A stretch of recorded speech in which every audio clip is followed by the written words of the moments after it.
لا يركعون، ليس لهم ملك مثلنا. ألا تركعون لملككم؟ نحن لسنا مغاربة يا سيد، والجزائر علمتنا أن الركوع لله وحده. الجزائر، عبد المجيد تبون، السعيد شنقريحة قطعوا علينا الغاز، حرموا علينا النوم بمناوراتهم، جوعوا شعبنا. ما مشكلة تبون مع المخازنية؟ ولماذا يساعدكم أنتم؟ مشكلة تبون أنه شجاع يريد الوقوف في وجه الصهاينة، كما يريد توحيد العرب ضد الغرب. يبحث عن عار الغير متناسيا عار المخزن. أي عار؟ ماذا يفعل بعضكم في تندوف؟ تندوف جزائرية لجأنا إليها، كبارنا ومرضانا مخيماتهم هناك. تندوف جزائرية؟ غدا ربما يقول جنرالات الجزائر بأن مارسيليا أو نصف فرنسا أراضٍ جزائرية.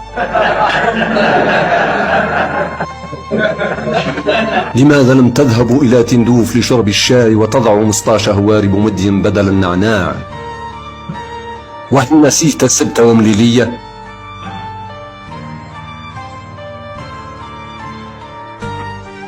أجبه يا وجه البوطة. وهل لديه ما يقول أيضا؟ فسبت ومليلية أراضٍ مغربية باعها جد ملكهم للإسبان بدراجة هوائية، وظل يلهو بها في قصره مدة من الزمن. من علمه كيف يقودها؟ الإسبان الذين باعوها له. نحن أحرار في أرضنا، وكذلك الصحراويون أحرار. الحق أقول لكم إن قضيتكم عادلة، ولا بد أن تأخذوا استقلالكم في أقرب وقت ممكن. سيدي بوتين، إنهم يقولون في السخوي قولا لا يرضيك. ماذا يقولون في السخوي؟ يقولون إنها طائرة كباقي الطائرات.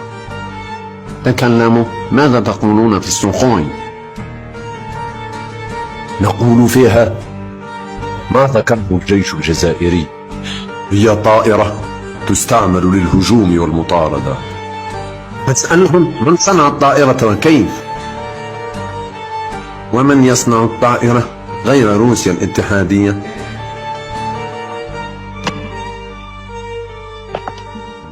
اقترب، هات ما عندك.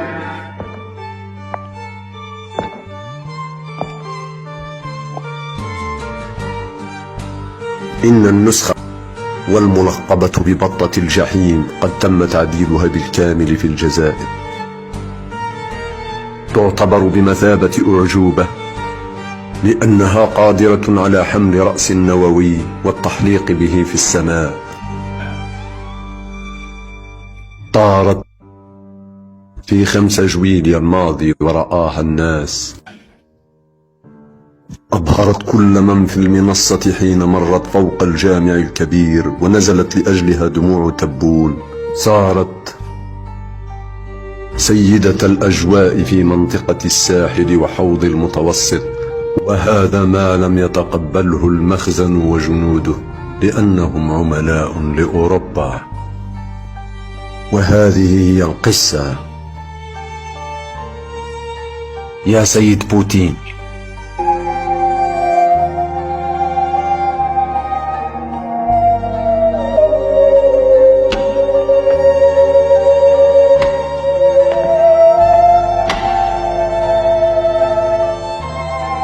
حسب هذه الحقيقة سأقسم المغرب إلى قسمين.